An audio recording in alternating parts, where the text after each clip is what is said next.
धन्यवाद YKMM आपके साथ और आपके पास आने के लिए नासिक में मैं बहुत खुश हूँ। और जैसे हम स्तुति कर रहे हैं और आराधना कर रहे हैं प्रभु की, उसमें मैं सहभागी होने के लिए मुझे बहुत अच्छा लगा। और मैं धन्यवाद करती हूँ आप सबका कि आपने मुझे एक्सेप्ट भी किया। और इस सुबह एडगर भाई और इज़ाबेल ने मुझे और एक मौका दिया है आपके सामने कि मैं कुछ बांट सकूं। और सच में मैं जैसे प्रभु से बात करी थी इन दिनों, और मुझे लगा आपकी कलीसिया के लिए जो मैं वचन बताने वाली हूँ वो सच में आपकी कलीसिया के लिए है, और कलीसिया की चारों दीवारों के लिए नहीं, पर उसमें जो बैठे हुए मनुष्य के लिए है। तो आओ हम शुरुआत करें और मैं आपको बताऊंगी मत्ती 6 का 26वां वचन और 20 से लेकर 31 तक हम पढ़ेंगे। और ये कहानी जो है मैं आपको बताने वाली हूँ, ये दो शिष्यों की है जो यीशु के ग्रुप में थे, और एक का नाम है पीटर और एक का नाम है जूडस यहूदा।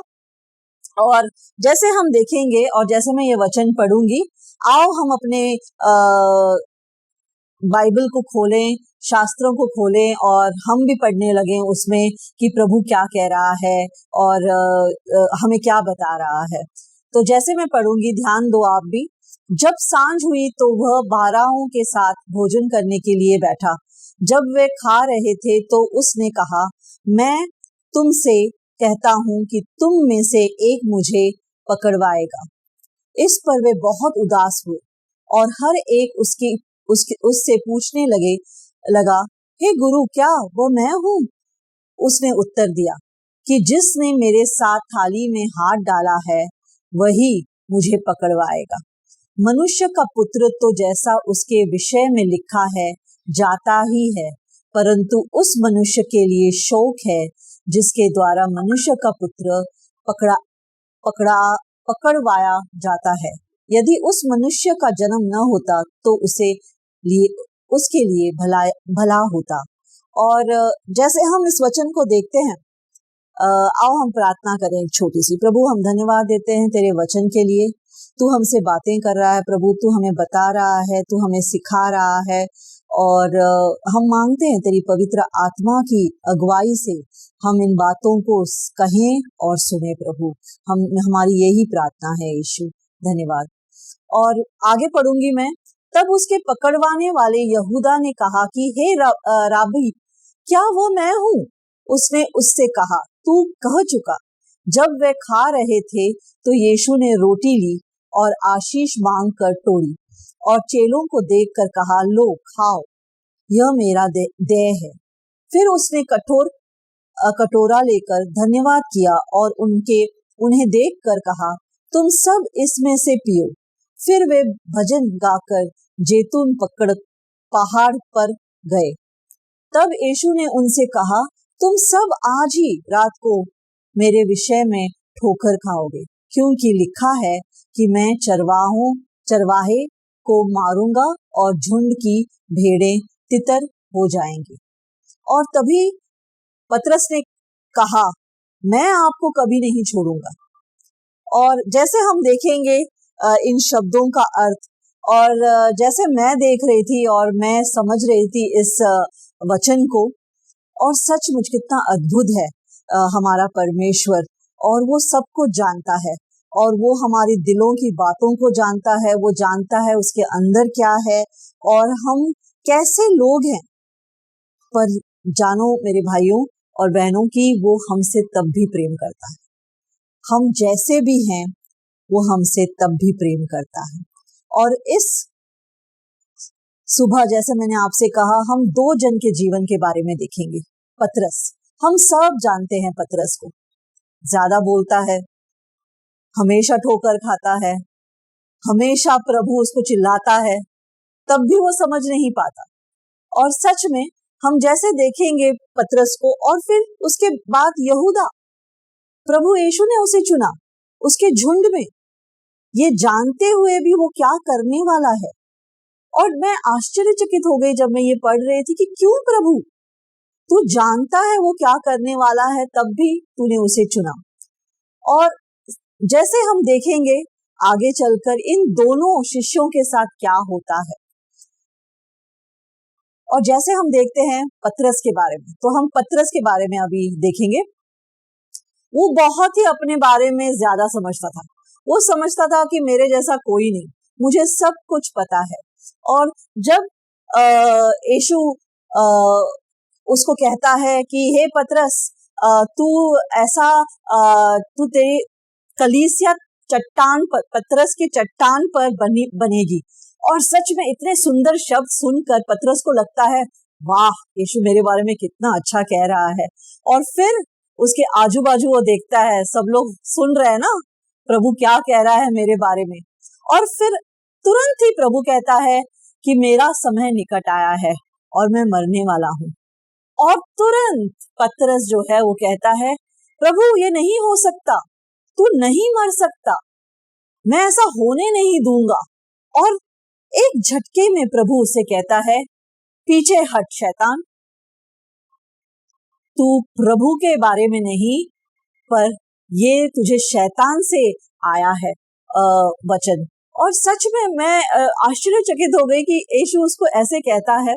और हम देखते हैं कि पतरस उस समय क्या सोचता होगा। अभी यीशु ने उसे कहा कि ये पतरस चट्टान पर कलीसिया बनने वाली है, और तुरंत ही यीशु कहता है पीछे हट शैतान।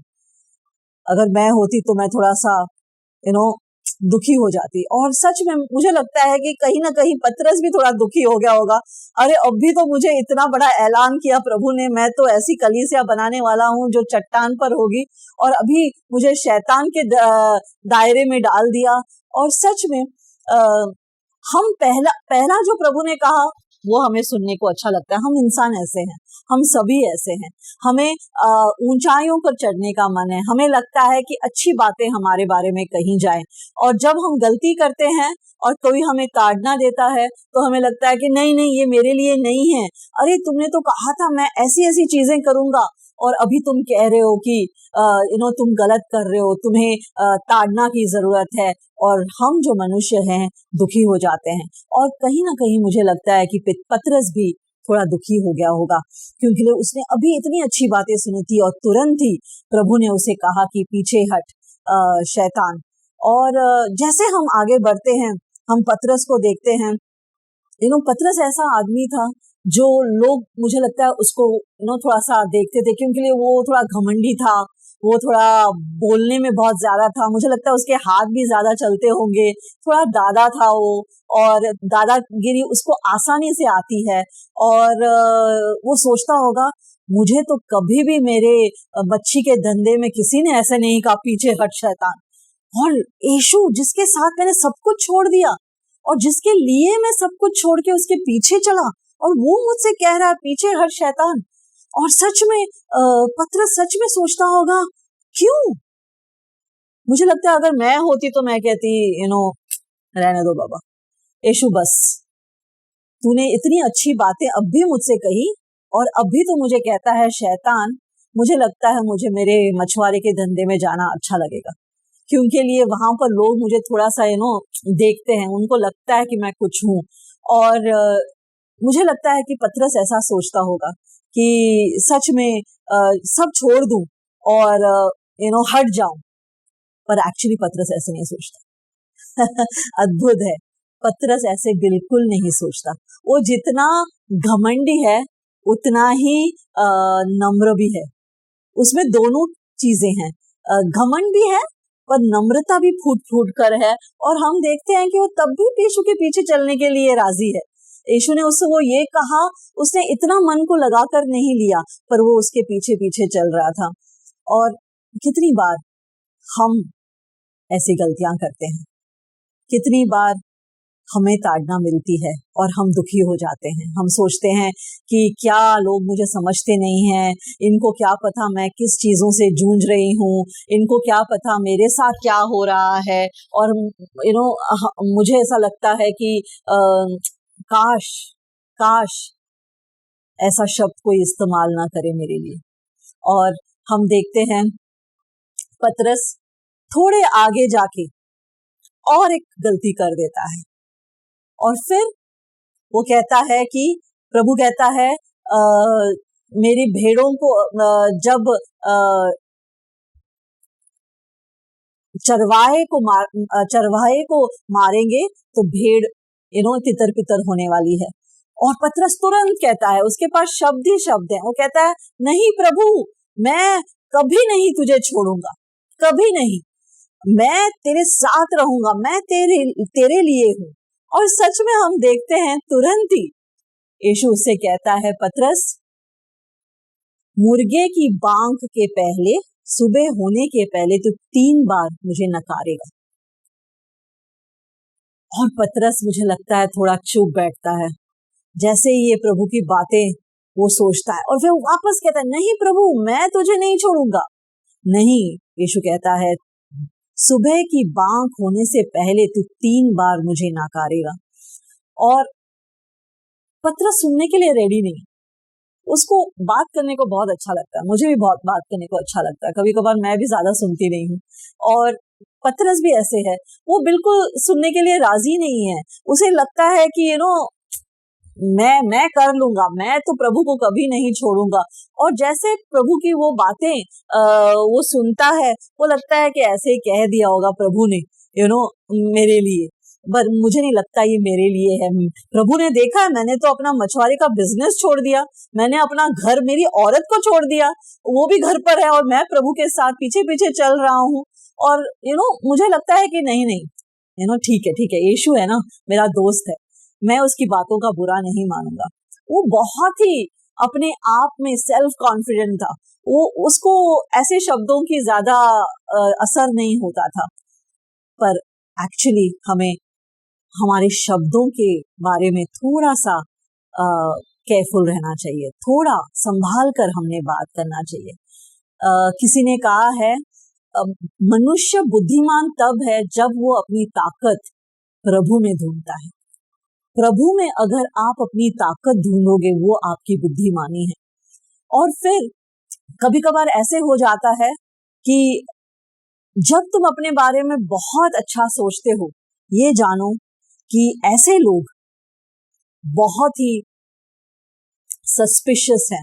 सस्पिशियस का मतलब है वो आसानी से किसी पर भरोसा नहीं करते, वो थोड़े से डाउटफुल हो जाते हैं, चिंतित हो जाते हैं, क्या पता नहीं ये ठीक है क्या, मैं इनके साथ हूँ, ये ठीक है क्या। और जो ऐसे लोग होते हैं जो बहुत कॉन्फिडेंट होते हैं और अपने आप को बहुत ज्यादा समझते हैं, वो कभी कभार अविश्वास में वीक होते हैं, कमजोर होते हैं। और फिर हम और एक चीज देखते हैं ऐसे लोगों के बारे में, जो बहुत कॉन्फिडेंट होते हैं, कभी कभार वो जल्द से गिर जाते हैं। और हमें संभालना है इन बातों को लेकर कि हम ऐसे नहीं बने।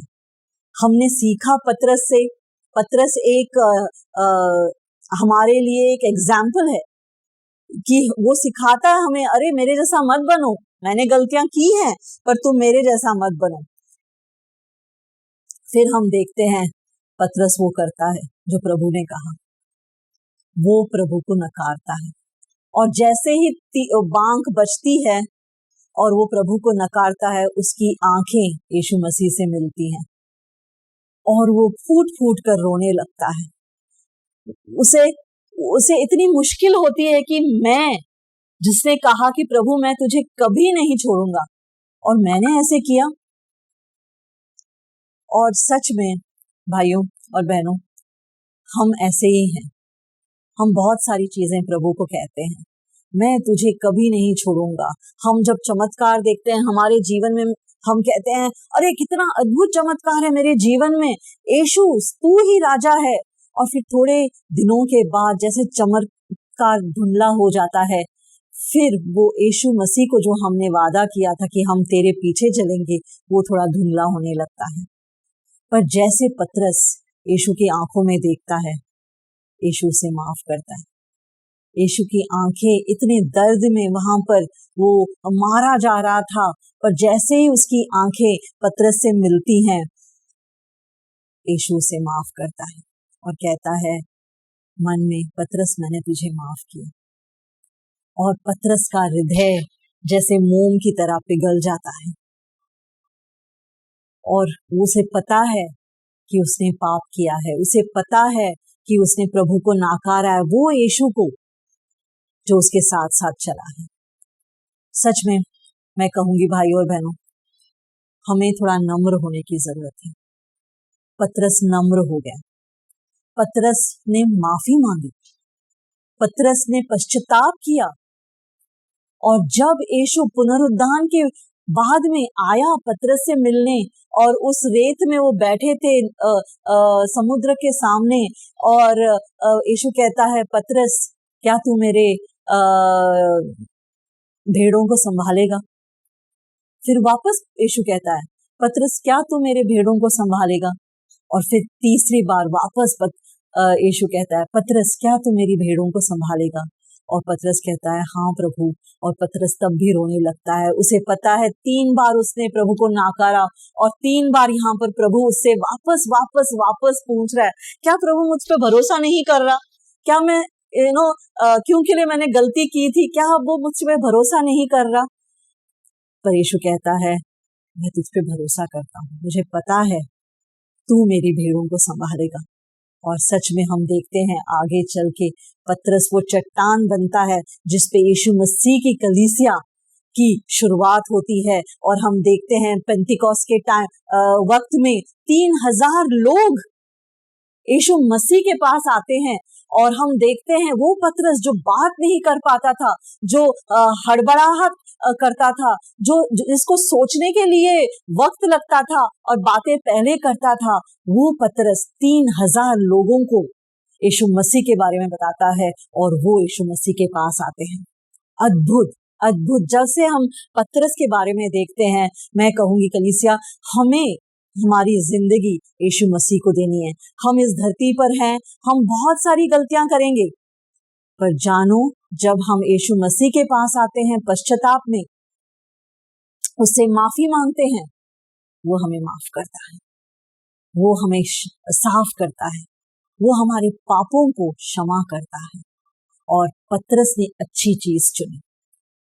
पतरस अपने अहंकार में ये नहीं कहा कि शायद मैंने तो यीशु को धुतकारा, अभी तो क्या शिष्य मेरे बारे में समझेंगे, मैं नहीं जाऊंगा, मैं अभी इस टीम में नहीं रहूंगा, ये तो मेरे बारे में पता नहीं क्या समझते होंगे। पर यीशु ऐसे नहीं समझता। यीशु पतरस को बिठाता है और उसको कहता है, क्या तुम मेरी भेड़ों को देखोगे पतरस? क्या तुम उनका ख्याल रखोगे? और पतरस कहता है हाँ। और सच में मैं कहूंगी, अगर आपके जीवन में इस समय में ऐसे कुछ हो रहा है, तो जानो प्रभु बहुत करीब है, वो बहुत नजदीक है, वो आपके दिल के बाहर खड़ा है, वो चाहता है कि आप उसे अंदर बुलाएं, वो सिर्फ रुका हुआ है आपकी आवाज सुनने के लिए, पर वो हमें चॉइस करने को देता है। वो कहता है, तुम्हारा चुनाव है, तुम चुनो क्या करना है। तुम्हारे जीवन के बारे में मैंने तो शास्त्रों में सब लिखा है, मैंने तुमसे कहा है कैसे चलना है, अब तुम चुनो तुम्हें अपना जीवन कैसे चलना है। मैं तुम्हें माफ करने के लिए रेडी हूं, मैं यहाँ पर खड़ा हूं तुम्हारे लिए, तुम मुड़ोगे तुम मुझे पाओगे। तो कलीसिया, मैं कहूंगी, अगर तुम ये बात सुन रहे हो तो आओ मुड़ो यीशु की ओर। फिर हम देखते हैं एक और मनुष्य को, और उसका नाम है यहूदा। आप जानते होंगे ये तो प्रभु यीशु की टीम में है। अद्भुत। और हमें सबको पता है कि ये क्या कर रहा है, यहूदा क्या करता है यीशु को। और कभी कभार मैं सोचती हूँ कि प्रभु क्यों, जानकर तुझे पता है ये कैसा इंसान है और तू इसे अपनी टीम में ले रहा है, वो भी 12 शिष्यों की टीम में। क्या कर रहा है यीशु? तू समझ नहीं रहा, तू समझ नहीं रहा है ये इंसान कौन है, ये यहूदा है। तू ऐसे कैसे इसका चुनाव कर सकता है? पर मैं सोचती हूँ यीशु अलग सोचता है। वचन कहता है, मेरी सोच तुम्हारे सोच की तरह नहीं है, मेरी सोच अलग है, ऊपरी सोच है, मेरे पिता की सोच के बराबर है। और फिर हम देखते हैं यहूदा को एक बहुत बड़ा इम्पोर्टेंट काम दिया गया है टीम में, वो पैसे संभालता है।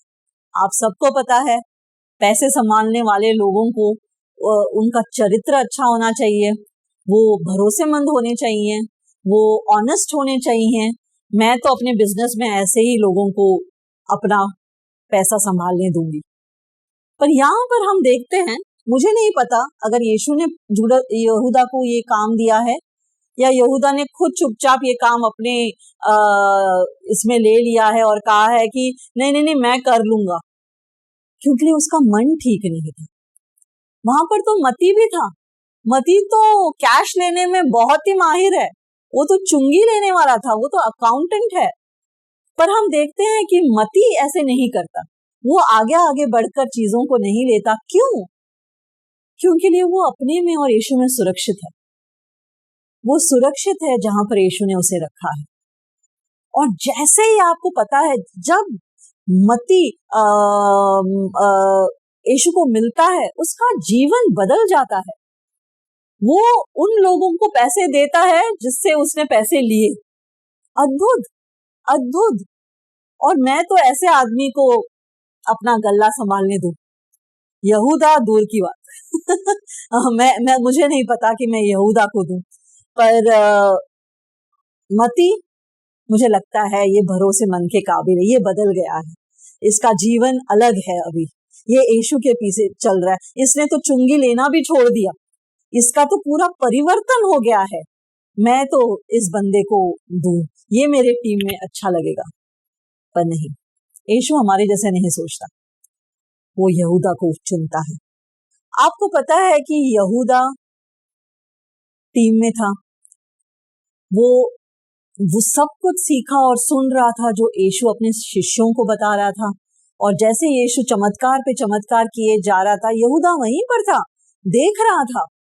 और जब मरियम आई और उसने यीशु पे वो सुगंधित तेल उंडेला, तो सबसे ज्यादा कुड़कुड़ाहट यहूदा को हुई। यहूदा ने कहा कि अरे क्या हो रहा है, इतना महंगा तेल डालने की जरूरत है क्या? ये तो पैसे हम गरीबों में बांट सकते थे। क्या उसका मन गरीबों के लिए था? मुझे नहीं लगता है, मुझे नहीं लगता उसका मन गरीबों के लिए था। वो ये सोच रहा था अगर ये पैसे उसके गले में आएंगे तो कुछ वो अपने लिए भी निकाल ले लेगा। और यीशु उससे कहता है, यहूदा नहीं कहता, पर कहता है कि तुम्हारे पास तो गरीब लोग होंगे, पर इसने जो किया है, इसने मुझे तैयार किया है क्रूस पर जाने के लिए, उस मौत के लिए जो मेरी होने वाली है। और सच में हम देखते हैं कितना इंसानियत वाला हृदय है यहूदा का, हमारे जैसा। हम ऐसे सोच सकते हैं। वो कहता है कि गरीबों में बांटो ये पैसा। उसमें बहुत ही घमंड था, बहुत ही घमंड था। वो सोचता था कि वो टीम के बारे में बहुत अच्छा समझ रहा है। और फिर हम देखते हैं कि 30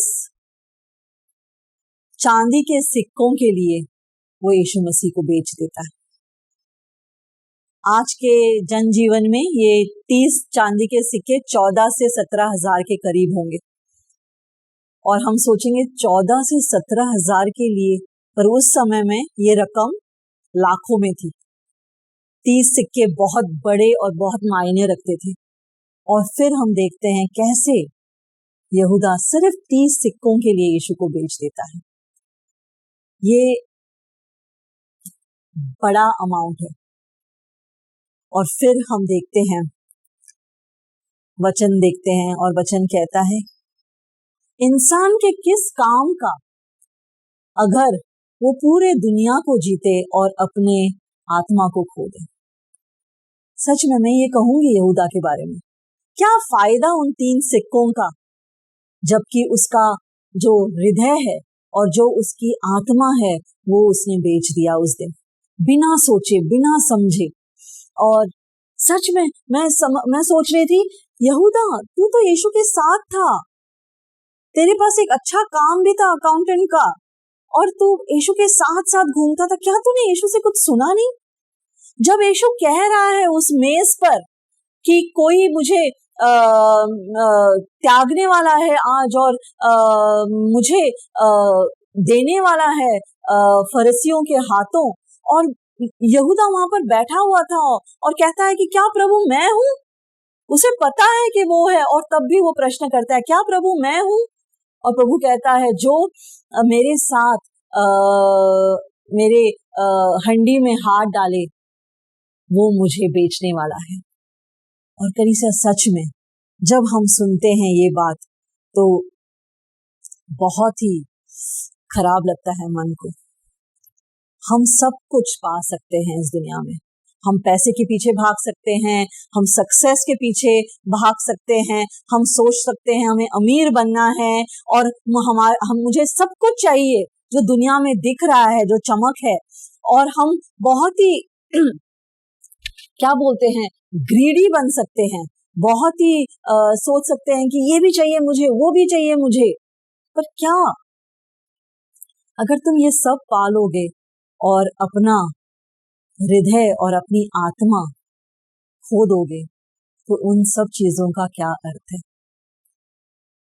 कमाना खराब नहीं है, ऊंचाइयों पर पहुंचना भी खराब नहीं है, पर ये आपके दिल के बारे में है। आपका दिल क्या कहता है? क्या ये इस चीज ने आपको पूरी ओर से घेर और जकड़ लिया है कि आपके पास अभी समय नहीं है परमेश्वर के लिए, उसके घर के लिए, उसकी सेवा करने के लिए? आपने कितनी बार चाहे पूछा होगा परमेश्वर से, परमेश्वर ये चीज जो मैं कर रहा हूं क्या ये सही है मेरे लिए? क्या ये तेरी ओर से? तू क्या सोचता है इसके बारे में? तू क्या सोचता है? जब यहूदा ने ये चीज की, मैं हैरान हो गई कि उसने किसी को बताया नहीं, उसने उसकी टीम को किसी को बताया नहीं कि मैं ऐसे कर रहा हूं। उसने सोचा होगा कि अरे यीशु तो कितनी बार फरीसियों के हाथों से छूट गया है, इस बार भी छूट जाएगा, 30 सिक्के तो मेरे पास होंगे, ये तो परमेश्वर है, ये कहता है परमेश्वर है और ये तो चमत्कार भी परमेश्वर की तरह करता है, तो ये तो सिक्के मैं रख सकता हूँ, वो तो अभी भी छूट जाएगा, वो परमेश्वर का बेटा है। उसने एक ऐसी चाल चली जो उसके ऊपर भारी पड़ी। हमें संभालना है कि हम अपने शातिर दिमाग से ऐसी चीजें ना करें जो हम यीशु के पास आने से हमें रोके। पर मैं कहती हूँ भाई और बहनों, ये चीजें तुम्हें थकान लाएगी, ये चीजें तुम्हारी शांति ले जाएंगी। जितना तुम चीजों के पीछे भागोगे उतना ही चीजें तुम्हारे से आगे भागेंगी। और मैं कहती हूँ आपसे, मैंने मेरे जीवन में देखा है, ये जो मैं कह रही हूँ मेरे जीवन की सीख से कह रही हूँ, ये सब चीजें जो हम भागते हैं वो व्यर्थ है। सिर्फ एक ही अच्छी चीज है और आपको पता है वो कौन सी है? यीशु कहता है मिरियम से, उसके पाँव के तले। मिरियम ने अच्छी जगह चुनी थी। यीशु मार्था से कहता है, मार्था तेरे पास बहुत चिंताएं हैं, पर मरियम ने एक अच्छी जगह चुनी है, मेरे पैरों के पास। क्या आप यीशु के पैरों के पास बैठते हैं? क्या आप उसके पास आते हैं, उससे वार्तालाप करते हैं? क्या आप उससे बातचीत करते हैं? क्या आप बैठ के कहते हैं, अरे प्रभु आज दिन में ऐसे हुआ, मुश्किल हुई, मैं ये मुश्किलों को तेरी ओर देता हूं, तू क्या कहता है मैंने करना है? क्या हम उसके पास आकर उसको एक दोस्त की तरह उसके साथ बैठकर बात कर सकते हैं? मैं कहूंगी सीखो करना। अद्भुत अद्भुत चीज है, जैसे आपको उसका स्पर्श होगा आप जानोगे वो एक अद्भुत समय यीशु के पास, उसके पैरों के नीचे। और मरियम ने सबसे बेहतरीन जगह चुनी थी। और जब हम ऐसी चीजें हमारे जीवन के लिए चुनते हैं, हम हमारे दिमाग से चुनते हैं, ये नौकरी मेरे लिए अच्छी है, ये जगह मेरे लिए अच्छी है, ये लड़की मेरे लिए अच्छी है। हम प्रभु के दिमाग से नहीं सोचते, हम उसका राय नहीं लेते। हमारा दिमाग चलता है कि नहीं नहीं मुझे गोरी लड़की चाहिए, काली नहीं चाहिए, सब देखेंगे तो क्या कहेंगे। हमारे मन में जो चीजें हैं ना, हमारी अभिलाषाएं हैं, हमेशा उन चीजों के पीछे हैं जो दुनिया को भाए। पर प्रियो, मैं कहूंगी वो करो जो यीशु को भाए। सच में वो चीज चुनो जो यीशु को भाए। भजन संहिता 32:8 कहता है, मैं तुम्हें सिखाऊंगा और बताऊंगा कि तुमने कैसे अपने जीवन की इस नैया को आगे ले जाना है। ये प्रभु का वचन है, आप पढ़ो हिंदी में, जैसे आप मेरे साथ सुन रहे हैं मेरी बात, आप पढ़ो और देखो प्रभु क्या कहता है। प्रभु कहता है, मैं अपनी नजरों से तुम्हें राय दूंगा। क्या आपकी नजर यीशु की नजर में है? क्योंकि ये कह रहा है कि मैं अपनी नजरों से, अगर नजरों से कह रहा है यीशु, तो नजरों में देखना जरूरी है। तो क्या आपकी नजर उसकी नजरों में है? या हम सोचते हैं हम सब कर सकते हैं, कोई नहीं देख सकता, प्रभु भी नहीं देख सकता। वो कुछ नहीं कहता, इसका मतलब ये नहीं कि वो देख नहीं सकता। उसने आपको चुनाव दिया है करने के लिए। वो कहता है चुनो। 2 रास्ते हैं, एक छोटा और एक बड़ा। मैंने तुम्हें सब कुछ सिखाया है, मैंने तुम्हें शास्त्र दिया है। उन शास्त्रों में बहुत लोगों की जीवनों के बारे में तुम देख रहे हो, कितनों ने गलतियां की, कितनों ने प्रभु के लिए आगे बढ़े, कितने गिरे, कितने उठे।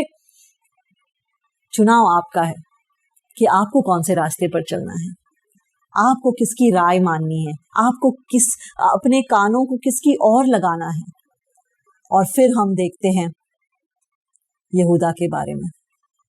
एक था पतरस, जो प्रभु की आंखों में देखकर रोने लगता है और माफी मांगता है, पश्चाताप करता है। और एक है यहूदा, जब वो देखता है यीशु को पीटा जा रहा है तो उसके मन में भी कुछ होने लग रहा है। वो कहता है कि ये गलत किया है मैंने एक निष्कलंक इंसान को इनके हाथों में दिया।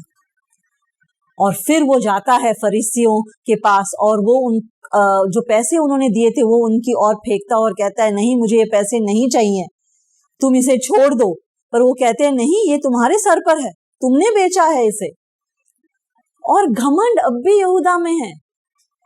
मुझे लगता है अगर वो यीशु के पास जाता, माफी मांगता, मुझे लगता है यीशु से माफ कर देता। मुझे लगता है यीशु से माफ करता। वो आया ही था कि वो इस दुनिया को पापों और शापों से बचाए। पर यहूदा ऐसे नहीं करता। यहूदा घमंडी है। वो सोचता है, क्या सोच रहे होंगे लोग मेरे बारे में। ये जो मेरे मित्र थे यीशु की टीम में, वो तो सोच रहे होंगे मैं तो गया गुजरा आदमी हूं। और यीशु ने मेज पर भी कहा कि जो मुझे त्यागेगा वो इंसान को तो जन्म भी नहीं लेना चाहिए था। क्या सोच रहा होगा यीशु मेरे बारे में, क्या सोच रहे होंगे लोग मेरे बारे में। सबसे अच्छा है मैं अभी नहीं जी सकता, और वो अपने आप को फांसी दे देता है। भाई और बहनों, 2 चुनाव, 2 लोग,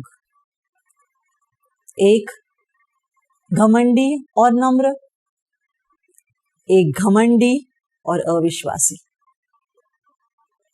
तुम्हारा क्या चुनाव है? तुम कौन बनना चाहते हो? तुम कौन बनना चाहते हो? गलतियां करना खराब नहीं है, हम गलतियों से बहुत बार सीखते हैं। पर गलतियों से ऊपर उठना और यीशु की ओर आना और माफी पाना और अपने आप को छांटना और उठ के खड़े रहना और वापस उसके कलीसिया को पकड़ना और चलना आसान नहीं है।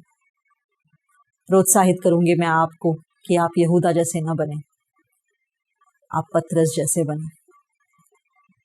यीशु की कलीसिया, जैसे यीशु ने कहा, इस पतरस, इस चट्टान पर मैं अपनी कलीसिया बनाऊंगा और नर्क के द्वार उस पर प्रबल नहीं करेंगे। हालेलुया। मैं चाहती हूं कि आपके जीवन की भी ऐसी कहानी हो कि प्रभु अपनी कलीसिया आपके द्वारा बनाए। क्या आप तैयार हो? इस हफ्ते आप जाओ, आप बैठो प्रभु के पास, सुनो, गलतियां की हैं, आओ माफी मांगो और पीछे हो लो एडगर भाई के और इज़ाबेल के, और कहो कि नहीं, हम तो जुड़े हुए हैं कार्य में, हम नहीं छोड़ेंगे, हम नहीं देंगे शैतान को मौका, पर हम यीशु के पीछे चलेंगे। अगर हम वापस गिरे, हम वापस उठेंगे, अपने आप को धोएंगे, यीशु से माफी मांगेंगे और वापस चलेंगे। ये हमारे लिए यीशु से एक वरदान है कि वो हमें माफ करता है और वो हमें साफ करता है। आओ हम प्रार्थना करें। प्रभु, मैं धन्यवाद करती हूँ इस वचन के लिए जो तूने कहा है। तू स्वर्ग और पृथ्वी का परमेश्वर है। तू हमसे बेहद और बहुत प्रेम करता है, इसलिए तू आया कि तू हमारे लिए उस क्रूस पर अपना जीवन दे। प्रभु, तूने ऐसी मृत्यु मरी जो हम सोच भी नहीं सकते, भयंकर, और तूने हमारे सब पापों को माफ किया। और तू तीसरे दिन उठा, जी उठा प्रभु, और हम भी एक दिन तेरे साथ जी उठेंगे। और मैं मांगती हूँ यीशु, इस कलीसिया के लिए तेरा हाथ इन पर हो प्रभु। जो प्रतिज्ञाएं तूने इस कलीसिया को दी हैं, मैं मांगती हूँ तेरे में ये हाँ और आमीन हो प्रभु। मैं मांगती हूँ आने वाले दिनों में जैसे हम मुड़ेंगे और यीशु के पास आएंगे, प्रभु तू हमें धोएगा, तू हमें साफ करेगा और तू हमें तेरे पीछे हो लेने को कहेगा। और प्रभु, मैं मांगती हूँ कि ये सारे लोग, हम बहुत और बड़ी बड़ी चीजें YKMM से देखेंगे आने वाले दिनों में। सच में प्रभु, मैं तेरा धन्यवाद करती हूँ इस कलीसिया के लिए। इसे संभाले रख, इसे बचा के रख प्रभु, और तेरा कार्य तू जैसे कहता है, ये कलीसिया एक मकाम पर खड़ी है, एक हिल पर है, एक माउंटेन पर है, और इसकी रोशनी दूर दूर जाएगी। और सच में प्रभु, मैं मांगती हूँ इस कलीसिया के लिए कि इसकी रोशनी नासिक में दूर दूर तक फैलेगी। ये सिर्फ एक जगह के लिए नहीं, ये संपूर्ण नासिक के लिए है प्रभु। ये रोशनी चमकेगी, और ये कैसे चमकेगी? हमारे द्वारा। और प्रभु, मैं मांगती हूँ कि इस कलीसिया के द्वारा ये रोशनी चमके। धन्यवाद, धन्यवाद आप सबका जिन्होंने ये वचन को सुना है। और मैं आशा करती हूँ कि आप यीशु मसीह के पीछे चलते रहेंगे और अपने जीवन को उसको देंगे। गिरकर उठो और चल पड़ो। धन्यवाद।